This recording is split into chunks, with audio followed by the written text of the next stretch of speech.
Ishana Kumar and I'm from Chappaqua, New York. My project asks the question, is it possible to change the way we perceive imaginary colors?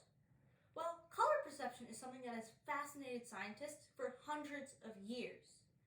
I wanted to see if it's possible to change the way we perceive imaginary colors.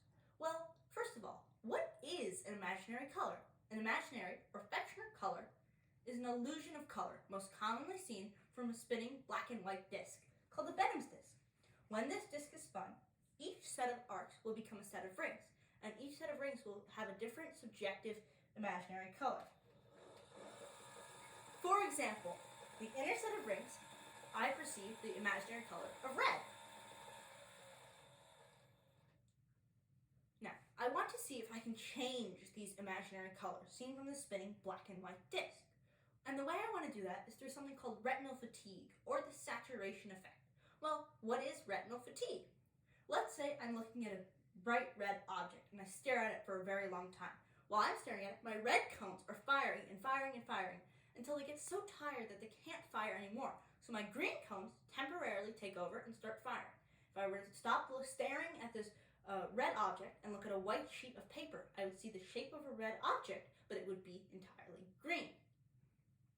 I hypothesized that the corresponding color on the Benham's disc to my saturated cone would change. So I wanted to test my idea, and I did a total of 90 trials with 10 subjects times 3 different light colors, red, green, blue, which is the 3 colors of the 3 types of cones, and with 3 different light duration times, 30 seconds, 60 seconds, and 120 seconds. So each subject looked at spinning Benham's disc and told me what colors they saw. I called these colors the original colors. Then each subject looked at either red, green, or blue light for 30, 60, or 120 seconds. And after that, they told me what colors they saw post-saturation and how long it took for these original colors to return. I call that time the return time. So, my results. Of the 90 trials done, 83% saw a change in the colors seen on the Benham's disc. Generally, as the light duration time increased, let's say from 30 to 60 seconds or 60 to 120 seconds, the return time also increased.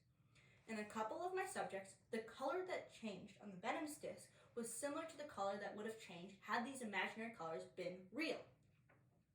Well, it is possible to change the perception of an imaginary color. This is the first time that retinal fatigue and Fechner colors have ever been paired together.